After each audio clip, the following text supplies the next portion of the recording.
If God is all-powerful and all-loving, why does evil exist? Why does the innocent suffer? This question has caused centuries of turmoil and doubt, and today, we're diving into one of the deepest and most debated theological issues, the problem of evil. How can we reconcile the existence of a good God with the pain, suffering, and injustice we see in the world? These are not just philosophical musings, they're the very real struggles that people face in their lives.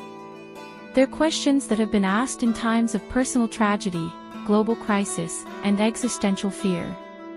In today's video, we'll unpack this issue by examining key biblical stories, philosophical perspectives, and theological arguments. We'll wrestle with difficult questions, and by the end, you'll have a deeper understanding of this profound challenge. By the end, we may not have all the answers, but we'll at least walk away with a more grounded understanding of why faith persists in the face of suffering. Let's begin. Defining the problem of evil. The problem of evil is a paradox that many of us face at some point in our lives. If God is all-powerful, all-knowing, and all-good, then why does evil exist? Why is there suffering in a world that He created? It's a question that challenges our very understanding of God's nature and His purposes. Epicurus, an ancient Greek philosopher, put this problem in stark terms. He said, "Is God willing to prevent evil, but not able? Then He is not omnipotent. Is He able, but not willing? Then He is malevolent. Is He both able and willing? Then whence cometh evil?" This paradox strikes at the heart of many of our beliefs about God, testing whether we can truly understand the nature of God's goodness and His power. On one hand, we have the belief that God is all good, and on the other, we experience pain, injustice, and suffering. So, how can we reconcile these two views? If God is good, why does He allow suffering? Does He not care about the pain we face, or does He simply lack the power to do something about it?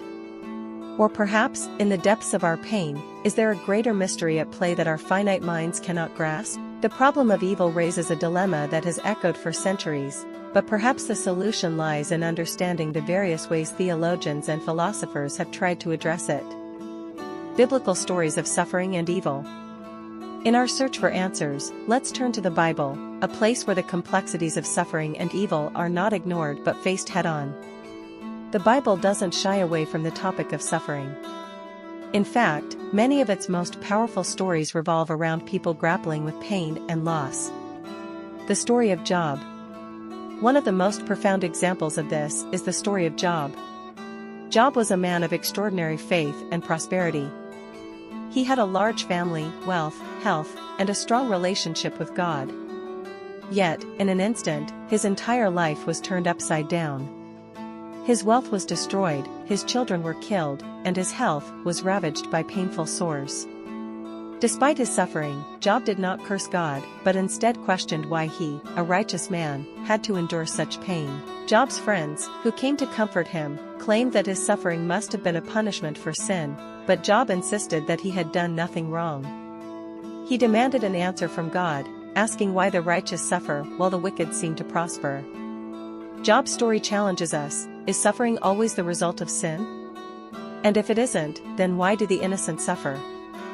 Finally, God responds to Job, not by giving a direct answer to his questions, but by challenging Job's limited understanding of the universe. "Where were you when I laid the foundations of the earth? Tell me, if you have understanding." Job 38, verse 4. God doesn't give Job a direct explanation for his suffering. Instead, He reminds Job of the vastness and complexity of creation. God's answer is one of humility: "You are not the creator of all things, and your understanding is limited. There is more at play here than you can comprehend."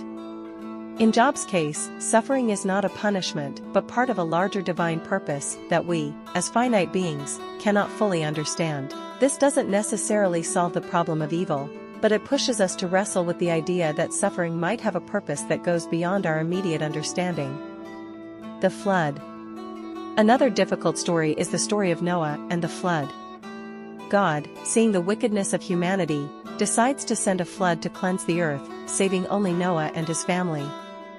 The story tells us that God saw the extent of human sin. The Lord saw that the wickedness of man was great in the earth, and that every intention of the thoughts of his heart was only evil continually. Genesis 6 verses 5-6. The flood is an act of judgment, but it raises significant questions about divine justice. How can a loving God destroy all of humanity except for one family? And how do we reconcile God's mercy and his judgment? The flood shows that God takes sin seriously, but it also introduces the concept of divine mercy. Noah, though righteous, was still a part of a world filled with sin. God's judgment was not arbitrary, but was linked to the depth of humanity's moral decay. The suffering of Jesus. The New Testament presents the ultimate example of suffering with the story of Jesus. Jesus, who is believed to be both fully God and fully human, faces not just physical suffering on the cross but spiritual agony as well. His death is a paradox. He is the innocent Son of God, and yet he suffers for the sins of the world.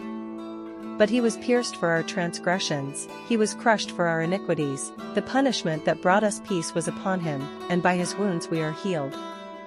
Isaiah 53 verse 5.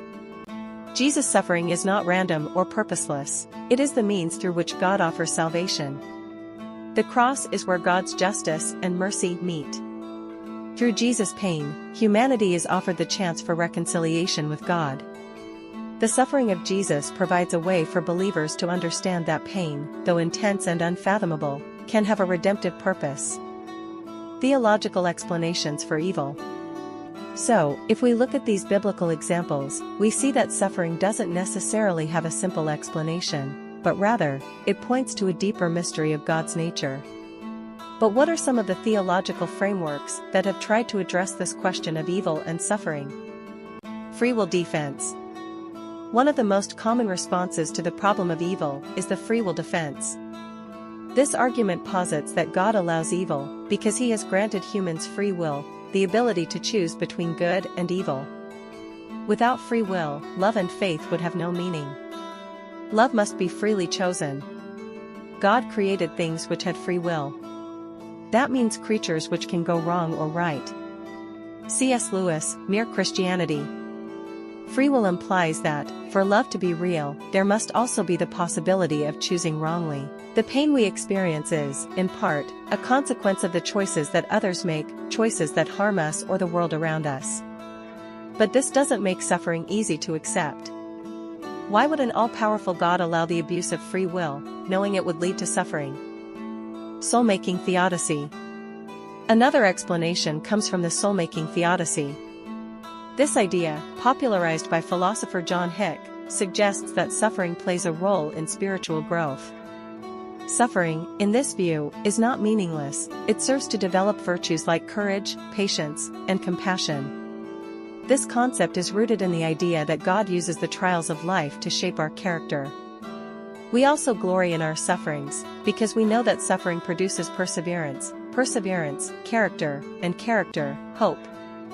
Romans 5 verses 3-4. While comforting for some, the idea that suffering is necessary for spiritual growth can feel troubling. Why does it have to be through pain and loss? Couldn't spiritual growth come through gentler means? The higher purpose argument. Finally, there's the argument that God's reasons for allowing evil are beyond human understanding. From this perspective, we are asked to trust that God has a higher purpose for our suffering, even if we can't comprehend it. For my thoughts are not your thoughts, neither are your ways my ways, declares the Lord. Isaiah 55 verses 8-9. Here, the answer isn't about understanding the full scope of God's purposes, but trusting that He is in control and that His plans are greater than our own. This may not be a satisfying answer for everyone, but it asks us to trust in God's wisdom, even when we don't have all the answers. Different faith and secular views. Different religions and worldviews offer diverse ways of approaching the problem of evil. While Christianity has its own perspectives, many other religions and secular philosophies address suffering in ways that challenge or complement biblical teachings. Islam's perspective. In Islam, suffering is viewed as a test. Life is seen as a journey full of trials, and how one handles these trials is an important measure of faith. The Quran teaches that those who endure suffering with patience and faith will be rewarded in the afterlife. And we will surely test you with something of fear and hunger and a loss of wealth and lives and fruits, but give good tidings to the patient. Quran 2:155. Islam also teaches that the experience of suffering has a dual purpose. It's both a test of faith and an opportunity to purify oneself. In this view, suffering becomes a means of spiritual elevation. This interpretation offers a comforting notion that the suffering one experiences will lead to divine reward, making it part of a larger, divine plan. Hinduism and the problem of evil. Hinduism offers a different view. In Hinduism, suffering is often connected with the law of karma. Every action, whether good or bad, has consequences, and suffering is seen as a result of past actions either in this life or previous lives. The cycle of birth, death, and rebirth, samsara, plays a central role in this worldview. Suffering is seen as something that must be transcended to achieve moksha, or liberation, from the cycle of reincarnation. The key is to learn from suffering and reduce attachments, which is the basis for many of the spiritual practices in Hinduism, including meditation and selfless action. Secular perspectives. From a secular or atheistic perspective, the problem of evil often presents a more straightforward challenge. Without the framework of an all-powerful, all-good deity, the suffering in the world may be seen as a natural occurrence or the result of random events. For many atheists, the idea of evil doesn't carry the same theological weight. It's seen as the byproduct of natural causes, human imperfections, or social structures that perpetuate injustice. Yet, even secular thinkers often wrestle with the question of human suffering. Some philosophers reject the idea of a benevolent God but still grapple with the consequences of evil in a world without divine oversight. Their idea of eternal recurrence poses the challenge of living meaningfully in a world full of pain and randomness. Psychological and emotional impacts of suffering. Suffering, whether on a personal or societal level, takes a heavy toll on human beings. But why do we, as humans, care about suffering at all? If we are merely products of evolution, why is there such an inherent sense of justice and empathy? The emotional impact of suffering is profound, and often it is the emotional suffering that becomes the most difficult to bear. Grief, despair, hopelessness, these are not just fleeting feelings, but existential crises that force us to question our very purpose in the world. This is where many people find their faith challenged the most. For believers, the emotional weight of suffering often brings them face to face with their faith in God. Does God care? Why does He seem distant in our pain? These questions are especially acute in times of loss, as we struggle with feelings of abandonment. This is the silent grief many people face, the agony of not just the pain itself, but the feeling that we are alone in it. But could it be that suffering also creates opportunities for deeper emotional growth? In some of the most profound acts of compassion, suffering becomes a bond that unites humanity. One doesn't have to look far to see people whose own pain has driven them to serve others, bringing hope to those in need. The future hope, faith beyond the problem of evil. Despite the overwhelming weight of suffering, there is a thread of hope that runs through the Christian narrative, the hope of redemption and restoration. While suffering is a part of the human experience, Christianity presents the belief in the ultimate victory over suffering.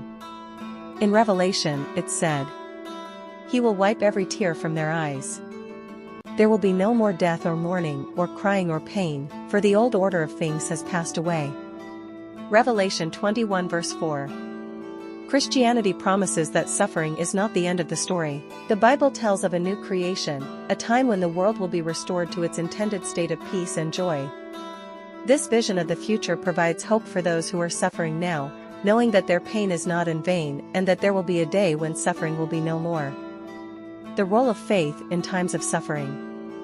For many, faith isn't just a theological answer to the problem of evil, it is a living, breathing hope amid tragedy. Faith, in this sense, is not about escaping suffering but finding purpose through it. It's about understanding that, though we may not see the full picture now, God's story is one of hope, even through the darkest moments. So our concluding thoughts, why faith endures despite evil.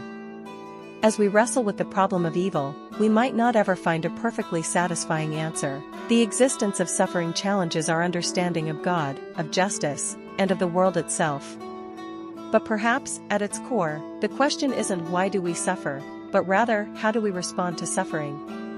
Do we turn away from faith in the face of pain, or do we lean into it, trusting that God is with us in our suffering, working to redeem it? Faith endures because it offers a way to navigate the complexity of suffering, offering hope and comfort even when the world seems too painful to bear. The problem of evil is not just a philosophical dilemma, it's a deeply personal question that touches every part of our lives.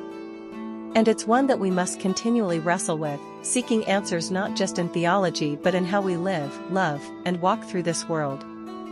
Thank you for watching and reflecting on this critical issue with us today. We may not have all the answers, but one thing is certain, wrestling with these tough questions is part of what deepens our faith.